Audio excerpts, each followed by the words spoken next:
Whenever the evil spirit from God bothered Saul, David would play his harp.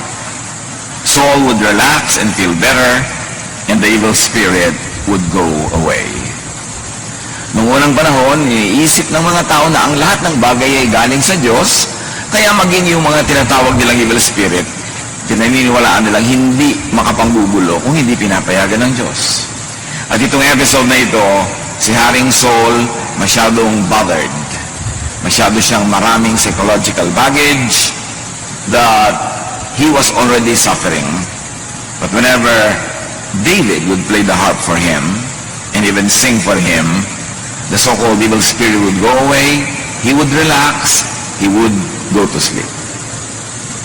Sa tinagal-tagal ng ating pag-aaral ng Biblia, pagsamba, paglapit kay Jesus, dapat ang bunga nito ay kapayapaan, katahimikan ng loob. Happiness is blank, blank. Mamaya na natin lalagyan ng laman. Panginoon, salamat po. Dahil kayo ay patuloy na nagbibigay sa amin ng mga kaunawaan, kaliwanagan, para lalo kami magkaroon ng buhay na payapa, tahimik, isang buhay na masagana sa aming espiritu, sa aming kalooban.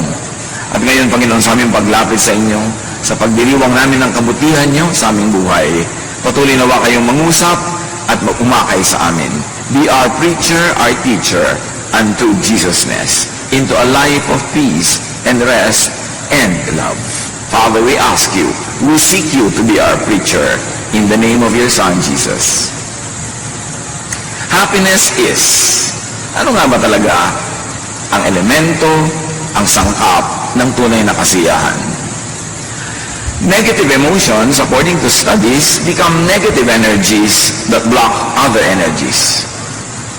Na yung ating mga negative emotion, they become electrical impulses in the body, they become energies that are negative, at sumasalungat sila sa pagdaloy ng ibang mga positive energies in our body. Kaya nagkakaroon tayo ng mga karamdaman pag lagi tayong mga merong negative emotions. Yung nararamdaman mo lang sa iyong puso, nagiging physical, at nagkakaroon ng mga physical manifestations. James 3:16, for where you have envy and selfish ambition, there you find disorder and every evil practice. And that disorder is not only in terms of social relationships among people, it also happens within the organs of the body. Nagkakaroon ng mga iba't ibang sakit.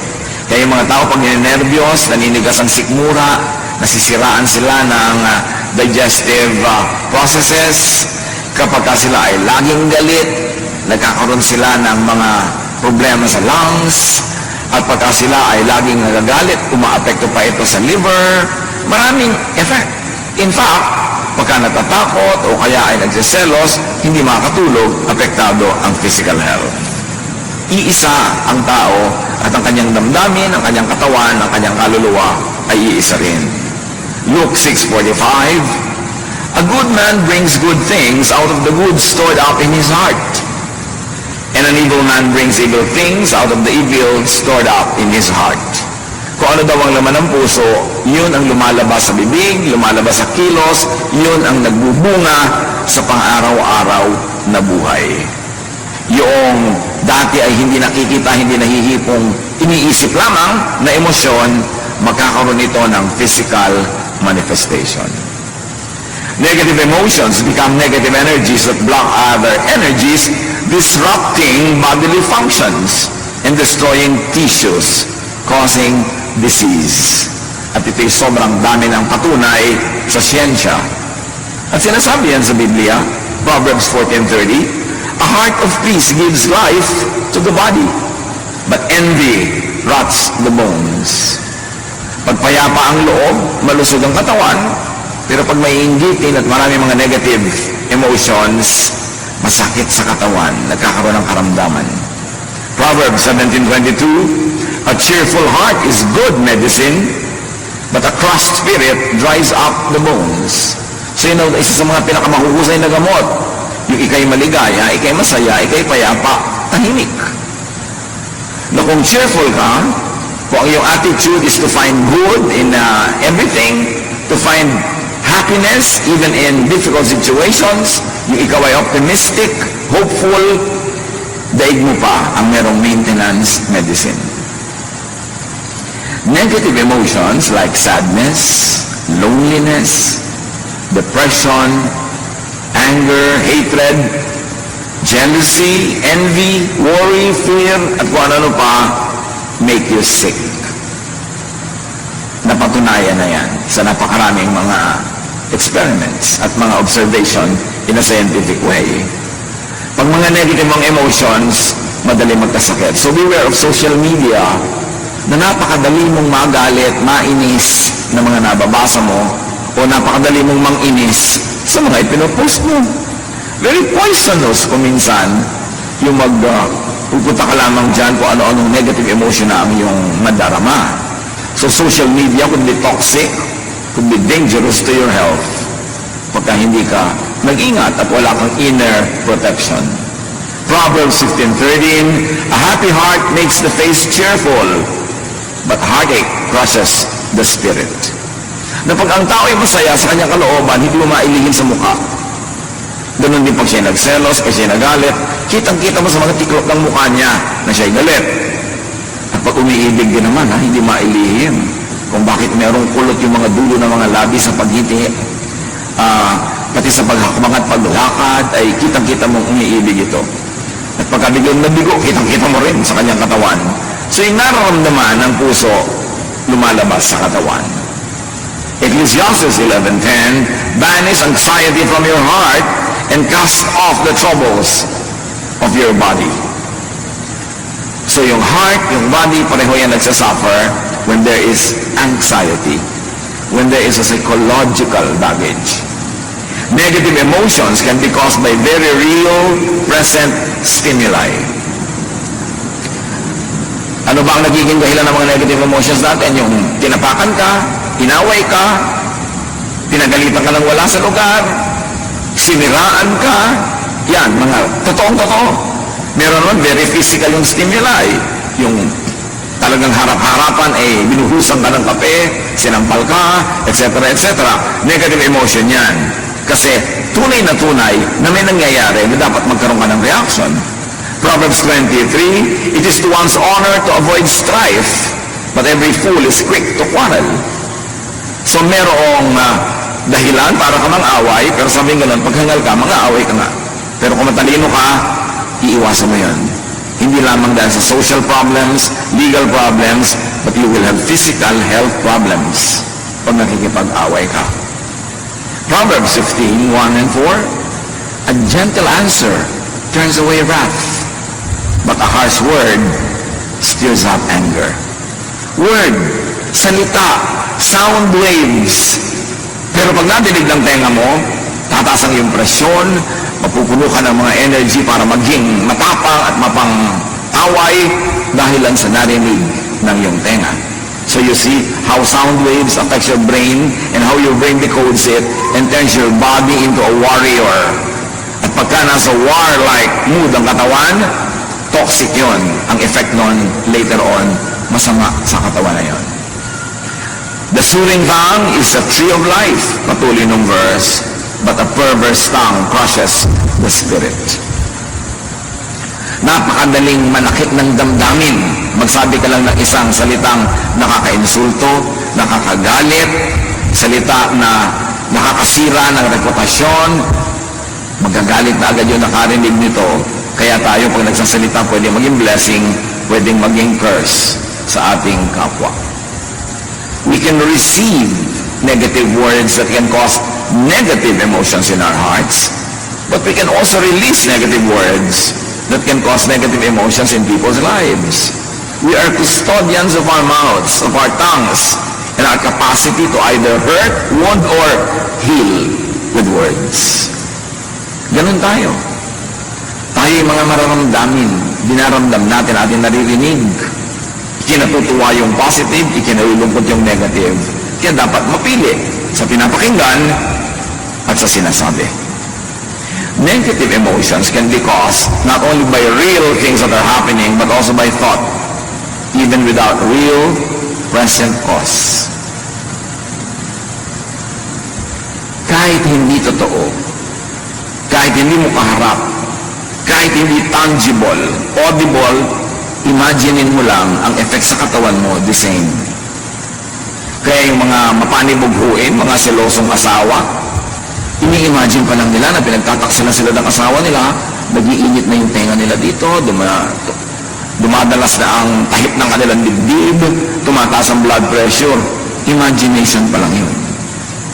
Kasi hindi kinikilala ng katawan ang pagkakaiba ng tunay na nagaganap at nung nagaganap lang sa ating imagination. As far as your body is concerned, whether it is happening in real life or it's happening only in your imagination, the effect on the body is the same.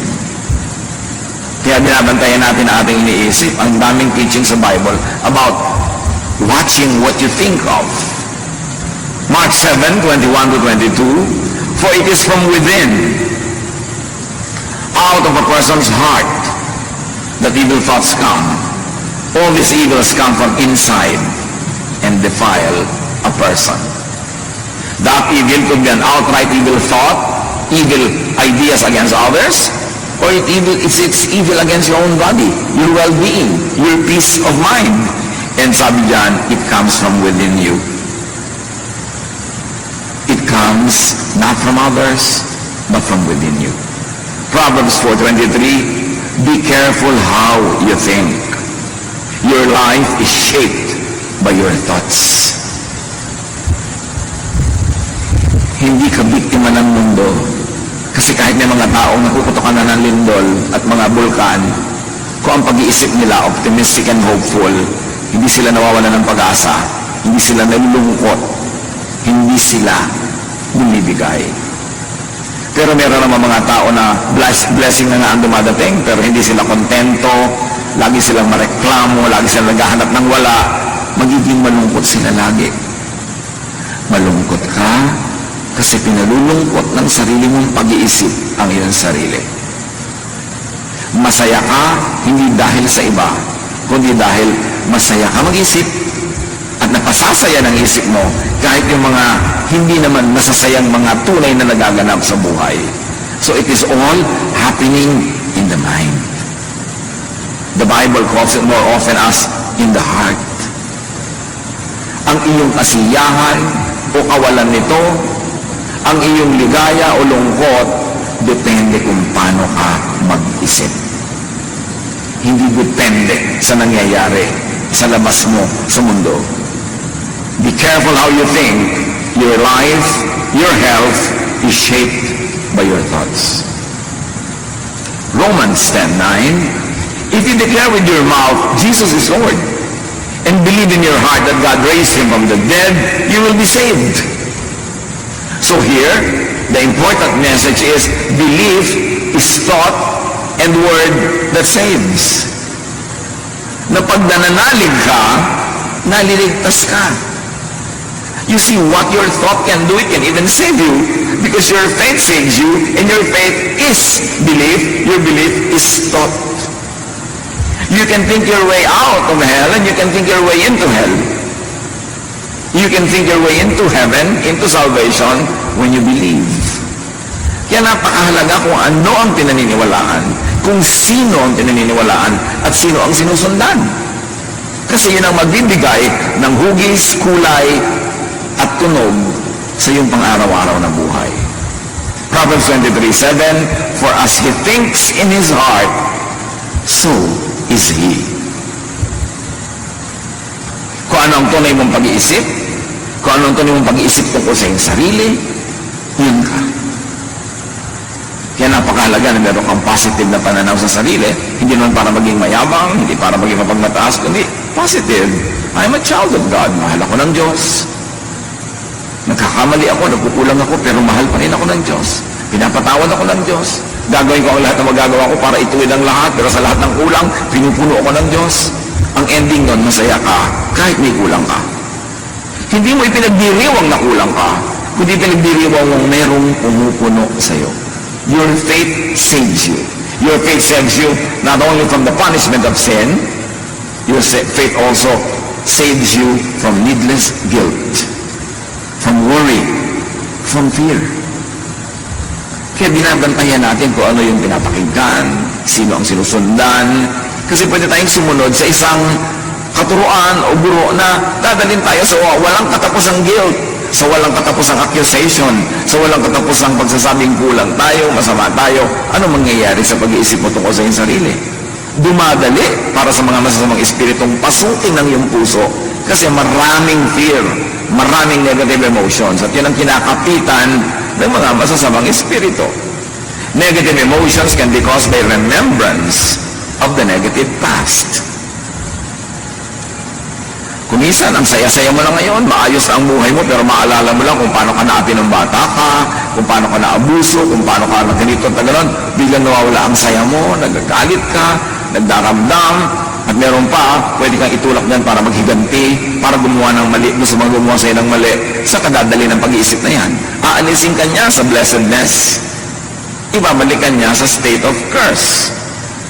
Kaya napakahalaga na yung mga negative past, ipatawad na, patawarin na, hugasan na ng dugo ni Jesus, itago na sa museum, huwag nang ukat-ukatin, huwag nang lagi pang bayaan na maka-apekto sa buhay natin araw-araw, kasi hindi ka dapat maging bilanggo ng nakaraan, lalo't kung ang nakaraan ay di naman kagandahan.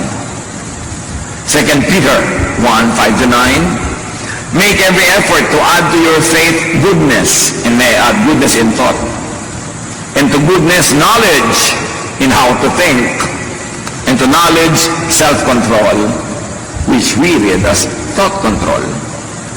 Pag pinipigil mo ang iyong isip, mapipigil mo ang paglago ng mga bagay na hindi karapat-dapat para ikaw ay mapasama, mapahamak. Pag nagsisimula ka na magalit, control your thought. Change the topic. Pag nagsisimula ka na uling lumabas na naman ng kutakot-takot ng mga negative things, control your thought. Because if you don't control your thought will control you. And as you think, you become. Kaya mayroong mga tao, sobrang magagalitin. Walang kakwenta-kwenta, galit agad. Kasi galit sa mundo. Kasi marami na siyang galit na inipon sa kanyang puso. Para kumbaga sa puso niya, isang baso, isang patak na lang, puno na, aapaw na. Kaya kahit sino yung makapaglagay doon ng patak na nakaka-irritate sa kanya, aawayin na niya, makikipagkagalit na siya. Kahit walang kabagay-bagay. Kasi puno. Kaya dapat yan na ipasa Diyos na, kalimutan ang mga nakaraan na hindi maganda, yung mga sama ng loob, yung mga itinatanim nating mga tampo, alisin na, kasi lagi kanyang pahihirapan. For if you possess these qualities in increasing measure, they will keep you from being ineffective and unproductive in your knowledge of our Lord Jesus Christ, the knowledge that brings you into peace. True knowledge of Jesus Christ brings you in a state of peace, of serenity, of love. Sayang ang religion na 40 years na, 35 years, 34 years, tapos hindi ka pa rin payapa, hindi ka pa rin tahimik, ang dali mo pa rin matakot, ang dali mo magalit, at ang dali-dali mong mag-guilty na parang wala kang Diyos na tagapagligtas, parang hindi ka mahal ng Diyos. Sayang ang lahat na iyong pagpupagod sa mga religious activities. But whoever does not have them is blind, forgetting that they have been cleansed from their past.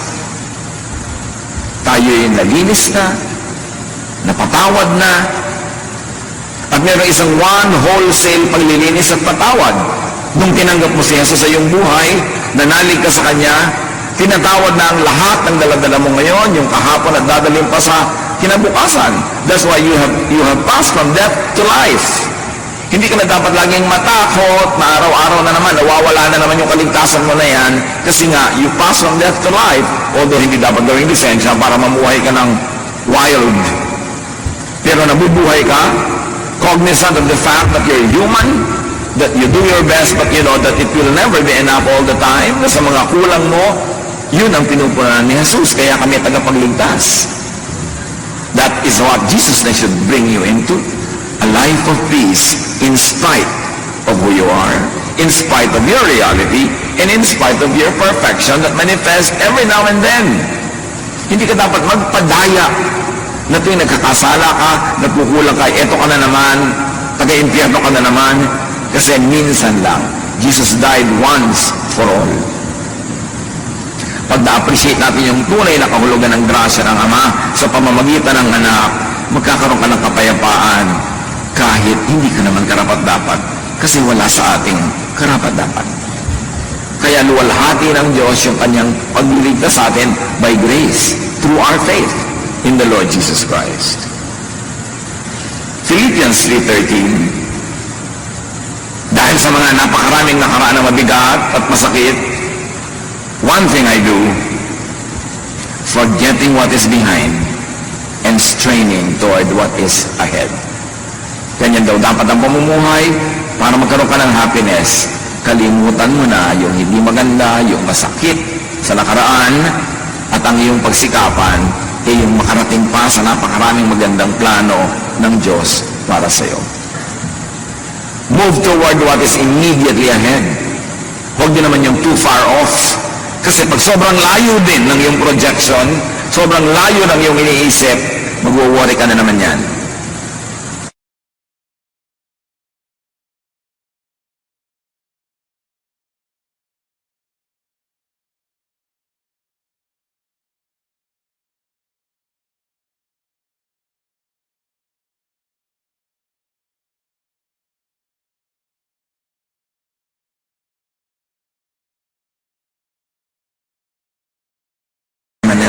Way. And the permanence is not dependent on your performance. It is dependent on the performance of Jesus on the cross. Kaya meron ka dapat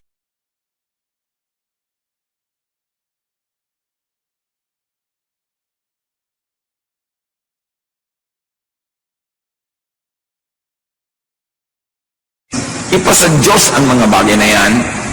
Imagine fast-forwarded troubles and sufferings, needs, wants, and poverty. Imagine and fast-forwarded sadnesses will make you miserable. Yung kumakain ka pa lang ngayon, iniisip mo na baka bukas pala. Paano ka sasaya ngayon? Ang iniisip mo na agad yung possibility na bukas ay wala. Matthew 6:34, therefore do not worry about tomorrow. Sabi ni Jesus, for tomorrow will worry about itself. Each day has enough trouble of its own. Ang grasya sa iyo ng Diyos, kasya para sa mga troubles of today. Pero hindi yan para sa troubles of tomorrow. Tomorrow's troubles will be accompanied by tomorrow's blessings. Tomorrow's needs will be accompanied by tomorrow's provisions. But when you divide your provision for today between the need of today and the need for tomorrow, both today and tomorrow, you will have only one half. You will be lacking all the time. May tamang panahon. Hindi naman sinasabing huwag kang magplano para sa future, maging pabaya ka na lang. Pero magtanim ka para sa future, pero pagkatanim mo, diligan mo, ayusin mo, huwag ka mag-worry about it. And then kainin mo yung binibigay ng Diyos para sa iyo today. Proverbs 27:1, do not boast about tomorrow, for you do not know what a day may bring forth. So kung masyadong isipin nyo ang layo-layo pa, kasi hindi mo nga alam kung buhay ka pa pagdating ng oras na yun. Problem tayo mo pa ngayon, nabawasan pa yung happiness mo na dapat for today, lugi ka. James 4:13-14. Now listen, you who say, today or tomorrow we will go to this or that city, spend a year there, carry on business and make money. Why? You do not even know what will happen tomorrow. So meron kang general plan for the future, but you don't become too obsessed with it. May preparation ka, generally speaking, when it comes, but you don't destroy your today worrying about tomorrow. And definitely, you don't destroy your today thinking about the past. Lalo namang walang mangyayari dahil tapos na yun.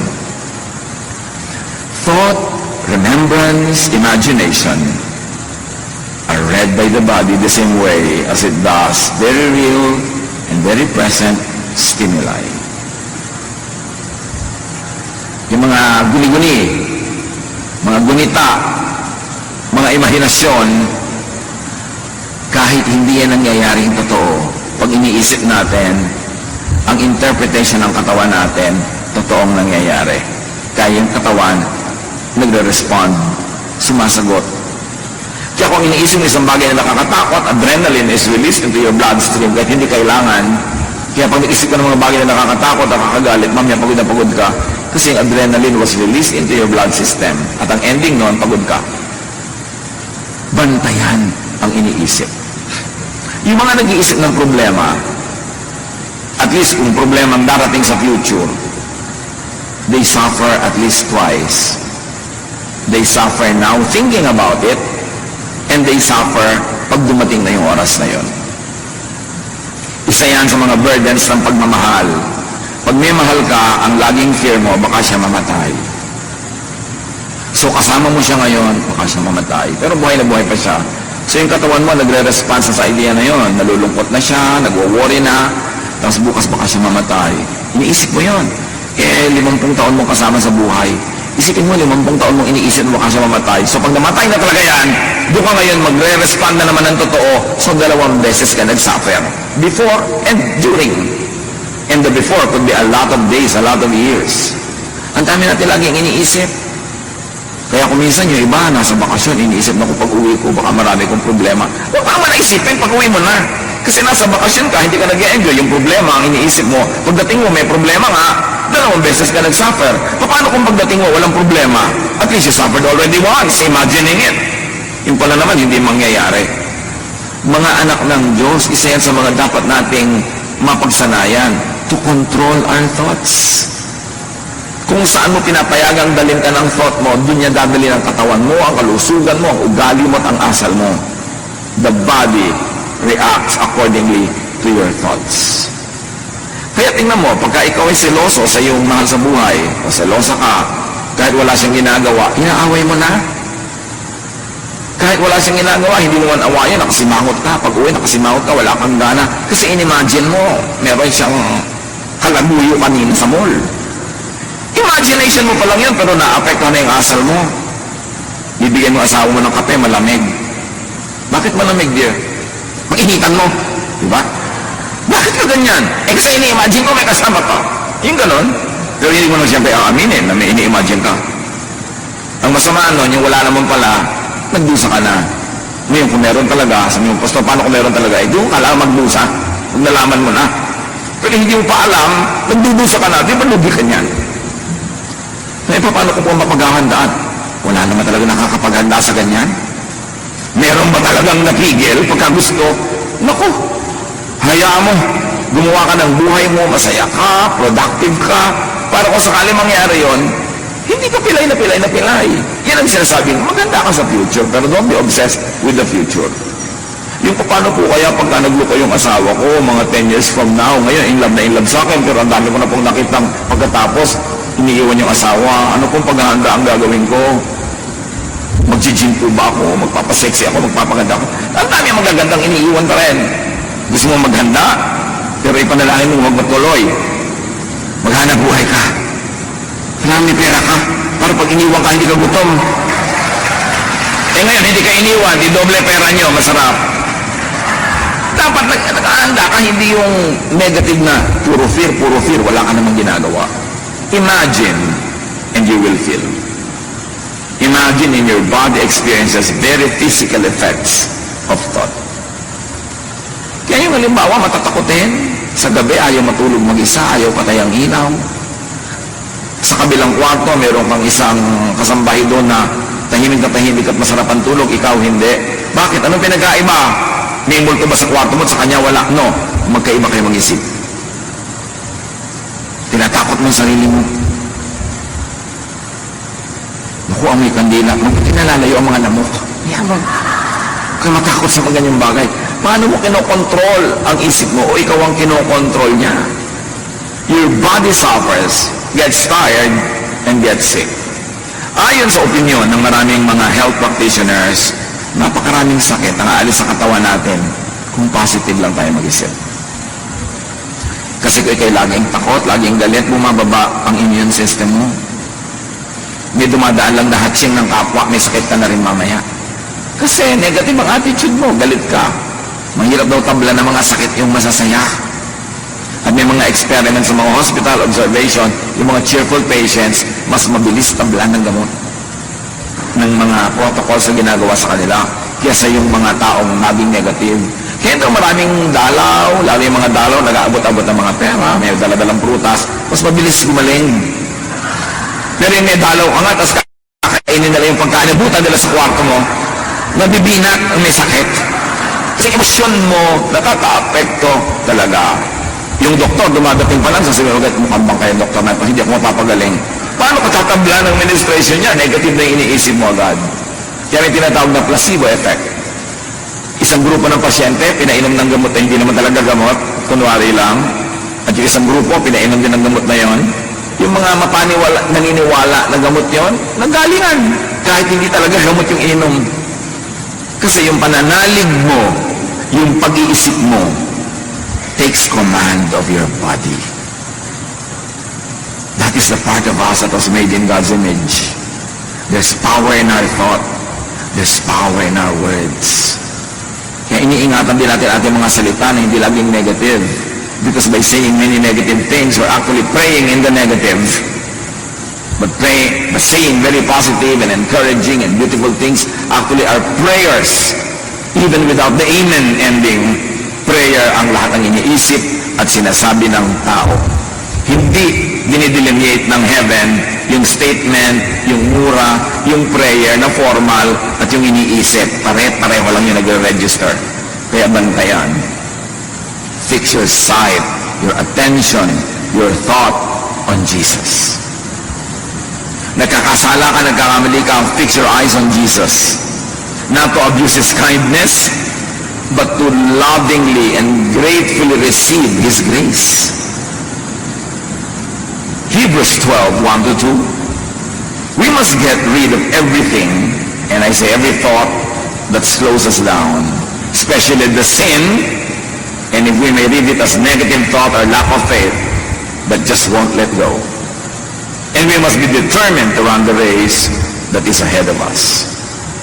We are reading the verse in the context of our topic, because it could be read many ways. Dahil napaka-general and universal ng mga ideas that can find many applications in daily life. So we must get rid of every thought that slows us down, especially negative thought, lack of faith, na ipinagpipilitang maghari sa ating isip. We must keep our eyes on Jesus, who leads us and makes our faith complete. Colossians 3:2, set your mind on things above, on what brings peace, not on earthly things, or on what brings vexations and trouble. Psalm 94:19, when anxiety was great within me, your consolation brought me joy. You see, what do you focus on? Sabi ng Psalm 94:19, nung ako'y binabagabag na mga alalahanin ko, ang pag-iisip ko sa inyo, ang pagtuon ng isip sa inyo, ang pagbibigay nyo ng ginawa sa aking kalooban, ang siya ko nagiging lakas. So kanino ka nagpo-focus? There's the problem, but there is God. There is our weakness, but there's the strength of the Lord. There is our impurities, but there is the purifying work of the Lord Jesus Christ. Saan ka titingin? Pag tumitingin ka sa iyong asawa, iyong anak, magulang, kapatid, kapwa, kaibigan, anong gusto mong tingnan? Yung work ng devil sa kanya? Marami yon. Bakit hindi mo tingnan yung work ng God sa kanya? Marami lalo yon. Para ka maging mapagpasalamat and appreciative. Kaya yung ating binasa kanina, 1 Samuel 16:23 sa simula, whenever the Spirit of God, the evil spirit from God bothered Saul, David would play his harp. Saul would relax and feel better, and the evil spirit would go away. Read the evil spirit as vexation, probably envy, because Saul was envious of everyone around him, especially David. And then David was playing the harp. Anong nangyayari? There was a non-threat. Relax si David, wala siyang hawak na armas, siya ay tumutugtog, wala siyang hawak na bato na ibinato niya kay Goliath. So there's relaxation. And when there is a non-threat, when there is relaxation, evil spirit goes away, meaning peace and rest come instead. Pag in-analyze mo yan, in a very physical way, what drives away the evil spirit? Relaxation, trust, and the beauty of music, the beauty of a song. Kaya napakahalaga ng arts sa buhay natin. Kasi pag tayo nakakakita ng mga gandang bagay, nakakarinig ng magandang musika, pagka tayo ay naliligid ng mga taong i-inspire sa atin na mag-relax, Kasi sila ay non-threatening, non-competitive. What happens? Evil spirits go away. Whether those spirits are actual spirits or emotions that are very, very negative, the poetic writers of the Bible call evil spirits. Whether they are real evil spirits or symbolic, the same effect happens. When you relax, your demons go away. Kaya sa lifestyle natin, maganda naman na tayo ay busy, maganda na tayo productive, maganda na tayo maraming ginagawa, pero dapat marunong ka magpahinga. Kasi pag hindi ka napapahinga, pinamumugaran ng mga masasamang espiritu ang iyong utak. Kasi yung kulang ka sa tulog, kulang ka sa pahinga, madali ka magalit, tapos nagsiselos ka pa, nainggit sa iba, kaya dali-dali mong akitin ng mga masasamang espiritu para pumasok sa isang magulong pag-iisip. At habang gumugulo yan, lalong dumadali sa kanila, naguluhin ka pa ng guluhin. That's why that trend has to be reversed. The cycle has to be escaped from, the cycle of negative feeling and negative ideas, at gawin itong positive. Romans 8:6, the mind governed by the flesh is death, but the mind governed by the Spirit is life and peace. Mind. Our mind is the biggest battleground. Pag natalo ka na sa loob ng isip, matatalo na ang iyong katawan, matatalo na ang iyong ugali, matatalo na ang ginagawa mo sa labas, at pakikitungo sa iba, talo ka na. Ang nananalo sa spirit, sa isip pa lang. Our battle is not against flesh and blood, but against powers, against principalities in the air, or if you like to say it, principalities and powers in the brain, in the mind. Yung mga umaagaw sa atin, sa ating pag-iisip, sa ating value system, sa ating behavior. Negative emotions make the body go in fight or flight mode, marshalling and expending precious energy, and they cause stress, imbalance, illness, and damage to the body. Mga kapatid, kung meron sa ating sakitin, may dumaan lang na ibon, may sakit ka na. May konting alalahanin lang, sobra ka ng inuubo. Lagi masakit ang ulo, masakit ang bewang, masakit ang paa, masakit lahat. Paki-review ang paraan ng inyong pag-iisip. Baka kayo malungkotin, madrama, masuspetsa, maselos, lalo mainggitin. Napakarami mga mainggitin, lagi may sakit. Hindi nakakapagtaka yun. Kasi ang inggit, parang anay yan na kumakain sa loob ng iyong puso. Magkakasakit ka. Hindi ka pwedeng mainggitin na hindi ka nagkakasakit. Kasi pagka-tuwing umaasenso yung buhay nyo ng kapwa, sumasama ang pakiramdam mo. Mayroon nga mga Korean na nagsabi, because of the excessive progress or so-called materialism daw ngayon, whenever the house of your neighbor gets an extension, you have a heart attack. Dahil nagkakaingitan. Meron sobrang kompetisyon. Pag ikinalulungkot nyo ang pag-asenso ng kapwa, kakasakit kayo. Pagka gusto nyo masama ang mangyari sa kapwa, bago pa makarating sa kanya yung masamang thought, nasa loob na ng isip nyo, mangyayari na yun sa inyo in many ways. Anger, jealousy, envy is like acid. It destroys its container before it could destroy others. Kaya bantayan natin ang ating isip kung ano yung pinaglalagay natin dyan. Kasi dyan nagsisimula ang ating sakit o paggaling. Importanteng kontrolin yan. James 4:1, what causes fights and quarrels among you or within you, in your person? Don't they come from your desires? From your feelings that battle within you? So you see, feelings that battle within you cause a lot of imbalance and will cause a lot of problem. Isaiah 40:30-31, even youths grow tired and weary, and young men stumble and fall, but those who hope in the Lord will renew their strength, will renew their thought, will renew their emotions, because those whose thoughts are in the Lord become well. They will soar on wings like eagles. They will run and not grow weary. They will walk and not faint. At ano lahat ang source noon? When you hope in the Lord. when you are positive, when you believe, you will have abundant, even above normal strength. You will run and not be weary, sabi in a poetic way. You will always renew your strength. Why? Because you hope in the Lord. Nananalig ka, kumakapit ka sa Panginoon, madilim man, sumusunod kang nakakapit sa Kanyang nagtitiwala, dumadaan ka man sa mga hirap, alam mong may pag-asa, at lalabas ka rin dyan sa lalong madaling panahon. These are the people who emerge from their troubles. It's a matter of how you think. 1 Peter 5:8, be alert and of sober mind, which really means watch your thoughts. Your enemy, the devil, prowls around like a roaring lion looking for someone to devour. Or may I say, looking for a brain to colonize. Mag-iingat ka sapagkat ang kaaway mo, ang diablo, ay nagmamanman, naghihintay lang ng pagkakataon para pasukin ang utak mo. Para ka bigyan ng doubt, para ka bigyan ng galit, bigyan ng inggit, bigyan ng kung ano-ano, para masira ang diskarte mo sa buhay at masira niya ang iyong katawan, ang iyong ugali, ang iyong relasyon sa mga tao. Sunod-sunod na yan, chain reaction. The mind is the devil's target. It is where the devil likes to dwell and rule. Kaya pag sinabi natin, thy kingdom come, thy will be done on earth as it is in heaven, we are saying, Lord, rule in our minds. Rule in our thought life. Kayo maghari sa paraan ng aking pag-iisip. Bantayan ko kung sinong pinatitira ko sa loob ng aking utak.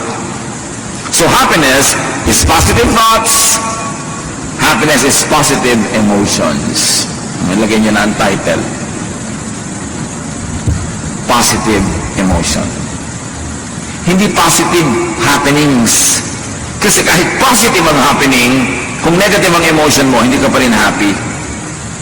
Pero kahit negative yung nangyayari sa labas, kung positive ang emotion mo, happy ka. So ang iyong kasiyahan, ang iyong kalungkutan, nasa iyong pag-iisip. Huwag mong sisihin ang mga Hapon at mga Kastila. Huwag mong sisihin ang buwan o ang mga planeta, nasa pag-iisip mo yan. And you must take control of your thought. You must never allow the devil to rule the way you think. Drive away negative emotions and do not give time and space for such negative emotions. Sabi ng James 4:7, surrender to God, resist the devil, and he will run from you. Tanggihan mo at siya'y dali-daling aalis. Hindi mo kailangan makipag-away sa kay devil, hindi mo kailangan makipagbuno sa kanya, tanggihan mo lang.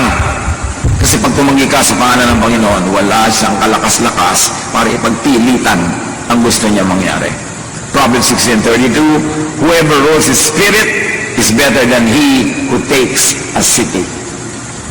Ang tunay na kapangyarihan at lakas ay hindi yung makapagwagi ka ng mga digmaan at magyaki mo at ma-occupy mo mga cities. No, ang tunay na lakas yung nakokontrol mo ang iyong sariling isip.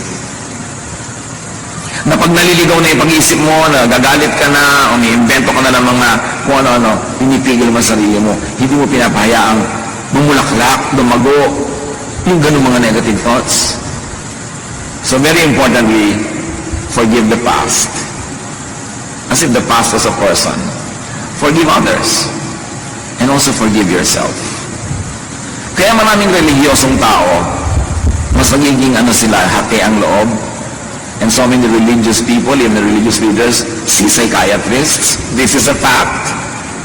Because many religious people, laging hati ang loob. Kasi meron silang iniisip na moral standards na dapat nilang maabot. Tapos alam nila yung katotohanan ng buhay nila na hindi nila naaabot. Nagkakahati-hati ang loob nila. Nagpapanggap sila, nabubuhay sila sa pagkukunwari. Lalong nakahati ang loob nila. Lalo sila nagkakaroon ng mga psychological and emotional sicknesses. Kasi hindi nila nare-resolve na yes, God is holy. Yes, God is perfect. Yes, God is sinless. But God remembers that we are dust. Not a license to abuse it. But whenever your best falls short of God's glory, you know that God's Son, Jesus, His blood, cleanses us from all sin. You know that when your best is not enough, it is filled with the grace and kindness of God. So you know that at any state in your life, whatever your actual spiritual accomplishment is, or lack of it, God loves you, and God takes care of you. Yun lang ang nagbibigay ng peace. Pag yan ang naunawaan mo sa iyong religiosity, yes, banal na banal ang Diyos, pero ang Diyos manaalang ikaw ay gawa sa lupa. Natatanggap mo yun. Hindi mo inaabuso, hindi mo ginagawang lisensya para sinasadya mo ng magkulang, pero alam mo sa iyong mga pagkukulang, pinupuno ka ng Diyos, doon ka lang matatahimik. Kaya pag hindi naintindihan ng tao yung Jesusness, the love of Jesus, at imisinterpret na yon as a wrong teaching, encouraging sin, which is of course not what it should be, pag hindi niya yun naintindihan, magiging pabigat lang sa kanya ang religious belief. Magiging pabigat sa kanya ang religious membership and even a religious ministry kasi laging mahahati ang loob niya sa katotohanan tungkol sa kanyang sarili na alam niya at sa napakataas na pamantayan na pwede inaabot ng marami, not realizing the grace of God makes us accomplish that through Jesus. So ano dapat ang effect? Nakikita natin sa kasaysayan, napakaraming mga depressed people pero religious. Napakarami mga pagkukunwari, pagbabalag kayo. Kasi ang hindi nila nauunawaan, aside from God is holy, is that your faith, by the work of Jesus, makes you holy. That it fills all the kulang. Pero lagi kong iniindiin na hindi yung lisensya. Para huwag ka na gumawa ng tama, puro mali na lang, no. Sa pagsisikap mong paggawa ng tama, kulang at kulang pa rin yan. God remembers what we are does. That's when the grace of God is your shelter, is your protection. And when you understand that and live in the spirit of peace and rest because of the work of Jesus, that's when you can have peace. Doon ka matatahimik. At yun ang pangako ni Jesus, my peace I give to you. Come to me, I'll give you rest. Paano ka magkakaroon ng peace and rest kung lagi kang uusigin ni Jesus dahil may kulang ka? Kundi, no. The blood of Jesus cleanses us from all sin.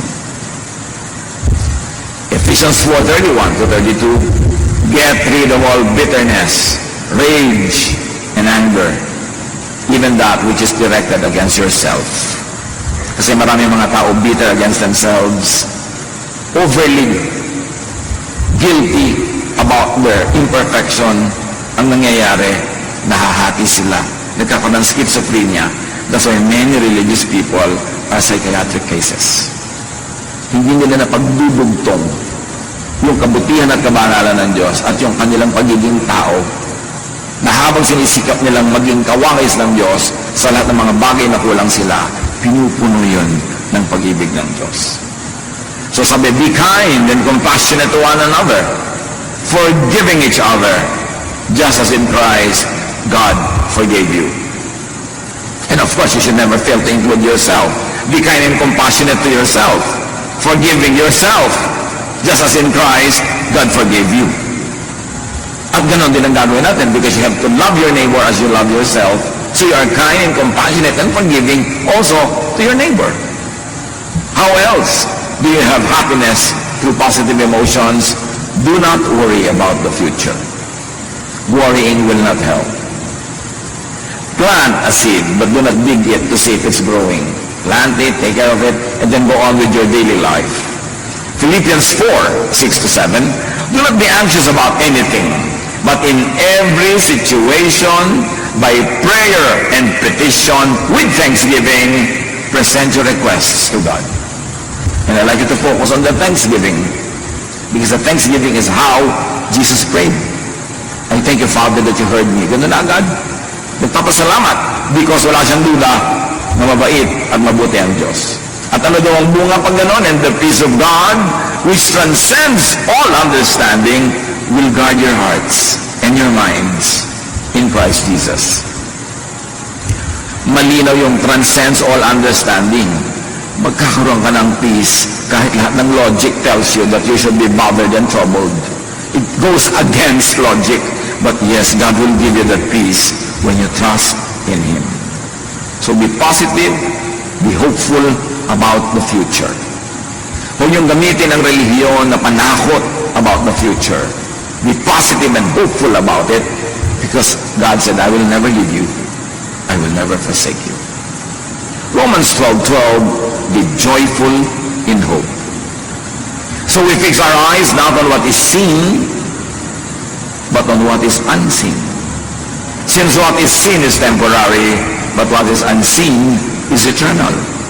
Mahalaga na mag-focus tayo doon sa sinasabi ng Diyos, hindi sa nakikita lang natin sa ating paligid. The unseen is more powerful than that which is seen, because what is seen is only physical.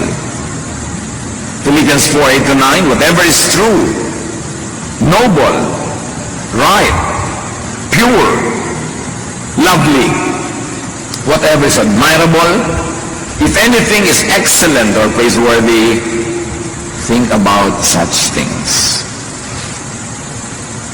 Choose your focus. Kung mag-iisip ka na rin daw, pagtuunan mo kung ano yung totoo, ano yung marangal, ano yung tama, ano yung dalisay, ano yung maganda at kahanga-hanga. Yun ang isipin. Mag-iisip ka tungkol sa tao, yun ang isipin mo. Iisipin mo yung anak mo, yung asawa mo, magulang mo, yun ang isipin mo. Kasi hindi ka maubusan ng makikitang magandang dapat ipagdiwang. Pero pag ang titingnan mo yung negative, sama ng loob, nakakagalit, may makikita ka rin. So it's not a matter of what is there, but what you choose to see. That is what you will see. At sabi, and the God of peace will be with you. Pagka marunong kang pumili ng pagtutuunan ng pansin, ng usapan, ng iyong imagination, piliin mo kung ano yung nagpapasaya sa'yo. And the God of peace will be with you. Very importantly, to be happy, live in the now. Not in the past, not in the future, in the now. Yung needs mo now, meron yung provision. Yung needs mo in the future, pag inisip mo ngayon, mag-worry ka. Lalo naman yung mga needs mo in the past na pinagluluksa mo pa hanggang ngayon, parang kailan ka makakalaya mula doon. Psalm 1:18-24, this is the day that the Lord has made. We will rejoice and be glad in it. This is the day we will be glad in it. I will not worry about tomorrow. I will not mourn about the past. I will live in the now. Because God's provisions for now is all more than sufficient for now. Lamentations 3:22-23, the steadfast love of the Lord never ceases. His mercies never come to an end. They are new every morning. Great is your faithfulness. So the love of the Lord is new every morning. The mercies of the Lord are new every morning. The provisions of the Lord are new every morning. So tomorrow morning, you will receive those provisions. Don't worry about it now. Let others also enjoy positive emotions. Set others free to enjoy positive emotions. Bining, huwag ka naman mang-ashar. Huwag kang manggalit. Huwag kang manginggit. Huwag kang gumawa ng mga bagay na ikaiinis, ikagagalit ang iyong kapwa. Maawa ka rin sa kanya. Kasi bawat tao, survivor. Hindi mo alam kung anong pinagdaanan niya kahapon. Hindi mo alam kung anong pinagdaanan niya kahapon, nung nakaraang taon, nung nakaraang 10 taon. So payagan mo naman siyang sumaya ngayon. Kung pwede mo siyang huwag guluhin ngayon, huwag mo na siyang guluhin. May namatay, halimbawa, alas 9 ng gabi, malayo yung namatay, kailangan mo pa talagang sabihin doon sa mga tao today, mismo ngayon, namatay si ano, hindi na sila makakatulog buong gabi, ba't yun na lang bukas? Total patay na. Hindi naman sila yung embalsamador. Hindi naman sila yung aayos ng mga arrangement. Imamalita mo pa ngayon, maawa ka naman, patulugin mo na lang bukas na umaga, pwede ba? Kasi wala na namang maiiba eh. Hindi lang siya makakatulog buong gabi. Meron tayong mga komisan, makapagsalita ka lang, makapagbalita ka lang. Alam mo na makakagulo sa kapwa, pwede namang i-delay pa, ibibigay mo na agad. That's unkind. Unless stakeholder yung tao, unless yung kanyang immediate attention and knowledge of it would change and make things change for the better. Pero may mga bagay na ipinagpapabukas na. Kasi naaawa ka doon sa taong hindi na lang makakatulog ngayon. May mga bagay na hindi mo na itinukwento. Yung mga, alam mo ba, doon sa kabilang mesa, pinag-uusapan ka, ganito ka daw, ganun. Ano magagawa niyo doon sa mga matatabil na dila na yon? Tapos itong tao masaya, gagalitin mo, mawawala yung saya niya dahil pinaadating mo sa tenga niya yung mga nakakagalit na bagay na malaman man niya at hindi, cannot change the universe. Ibabalita mo lang sa tao yung negative kung nanganganib ang kanyang buhay at meron siyang dapat gawin para maligtas o meron siyang pwedeng magawa para ayusin ang situation. Pero for the sake of just being informed, maawa ka sa tao na kung minsan sandali na lang siyang sumasaya, bihira na lang ang panahon na siya ay makapahinga, bubuhusan mo pa ng mga bagay na negative, yung isip niya, balik na naman siya sa gulo. We should be kind to one another. Hindi yung ma-unload mo lang yung problema mo, ay naku, salamat naman, gumaan ang loob ko, nasabi ko sa iyo, oo nga kasi loob ko ang bumigap. Gumaan nga ang loob mo at may expense. May mga ganun, huwag kang pagaan ang loob mo, tapos ibubunton mo lang sa iba. O kaya, hindi rin naman gagaan yung loob mo, bubuntunan mo pa siya, idadamay mo pa. Ang dami-dami ipinagdurusan ng tao. Kung kaya mo na huwag nang dagdagan pa yon, huwag mo nang dagdagan. May mga tao na yung sinasabing the straw that broke the camel's back. Alam niyo, ang camel, kinakargahan niya ng napakaraming mga damo na binubuhat niya. Takala ng tao, ang lakas-lakas niya. Meron naman nagdagdag ng isang straw na lang, natumba na yung camel. Kasi isa na lang pala ang idadagdag, magtutumba na siya. At sa buhay natin, ang mga kapatid may ganun. Yung bang ang dami mong dala, ang dami mong lungkot, ang dami mong nang alalahanin, kung pwede lang sabihin sa mga tao, please, kung minsan sabihan ka na magdadagdag ng lungkot ko ngayon, huwag na muna, hindi ko na kayang madagdagan to. Baka masampal na kita. Kahit hindi ikaw ang may kasalanan, nagdidilim na kasi isip ko. No? So, please lang, huwag mo na akong dagdagan ngayon. Mga kapatid, makiramdam naman tayo. Makiramdam tayo. Lalo itinetext mo lang yung problema. Naiinis ka sa kapitbahay mo, ite-text mo pa doon sa pinsan mo. Hindi mo alam kung ang dami na niyang dala ngayon eh, dadagdagan mo pa. Hindi mo pwede sarilinin mo na lang yung inis mo sa iyong neighbor. Ba't kailangan mong ipasa? Be kind. Luke 17:3. If your brother or sister sins against you, rebuke them. Sino daw nire-rebuke? Kung sa'yo talaga nagkakasala. Diba, nakatapak yung paa niya sa'yo, ang bigat-bigat ang bakya niya, rebuke them. Kasi ikaw yung natatapakan. Pero hindi naman ikaw yung naapektuhan, hindi ka sa kanya nagkakamali. Huwag kang mag-rebuke na mag-rebuke. Akala naman natin, kung mag-church mate mo, rebuke ka na lang rebuke. Sabi, if your brother or sister sins against you, ikaw talaga ang directly, significantly affected and damaged, rebuke them. And if they repent, forgive them. Pero hindi ka rin rebuke ng iba na hindi naman siya sa'yo nagkakasala. Hindi ko mo, member mo rin ng the same church or fellowship, ikaw na to si Mrs. Madam Rebuke, si Mr. Rebuke, na pinapabigat mo ang damdamin ng mga tao, imbes unahin mo muna silang tulungan. Help others have and enjoy positive emotions. Kasi marami ng dala ang kapwa. Romans 15:2, each of us should please our neighbors for their good, to build them up. So stop scaring people. Stop making others worry. Stop provoking others into negative emotions. Kung hindi kailangan, huwag na tayong manakot. Huwag na tayong manggalit. Huwag na tayong magdamay. Kasi ang mga tao, marami ng dalahin. Jesus wants you happy. Pero mangyayari lang yon pag sumunod tayo sa paraan ng pag-iisip niya. Forgive. Forget the past. Be hopeful. Be positive. Be filled with love. And that is the way to happiness. Pag hindi tayo masaya, mga kapatid, tayo ang 99% na dahilan. Paraan ng pag-iisip, paraan ng ating ugali. At remember, kung tayo mga masasakitin, reviewin ninyo ang inyong pag-iisip, mga kapatid, ang ating mga emotion, because mind over matter talaga yan. And Jesus wants you well. That's why be changed by the renewing of your mind. Panginoon, salamat. Salamat po dahil kayo ang aming doktor at kayong nakakaalam ng unang dapat gamutin ay aming isip. That is really mind over matter. Gamutin ang paraan ng pag-iisip namin.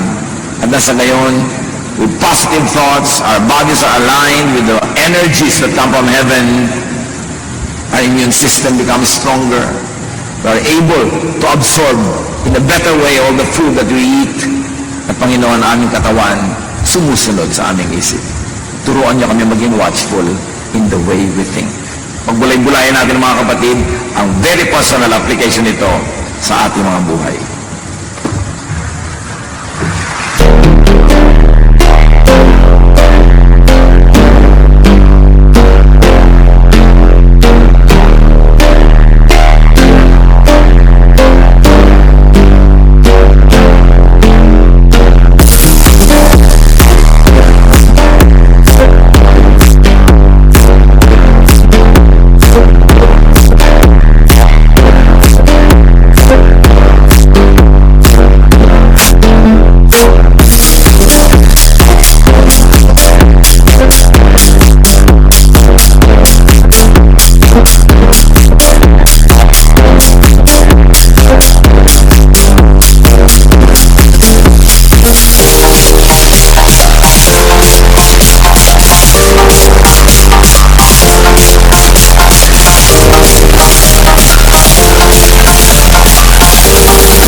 thing related to you make me smile.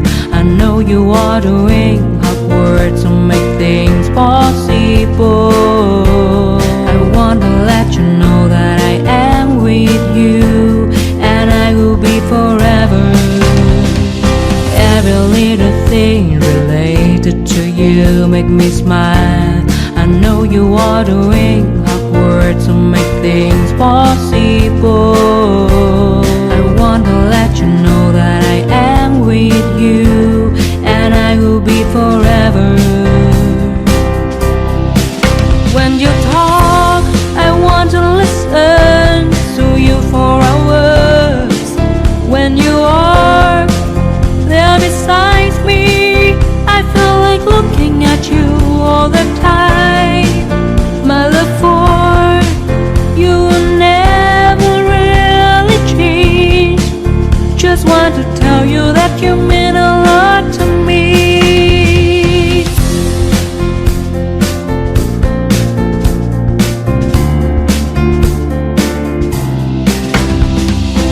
Every little thing related to you make me smile. I know you are doing hard work to make things possible.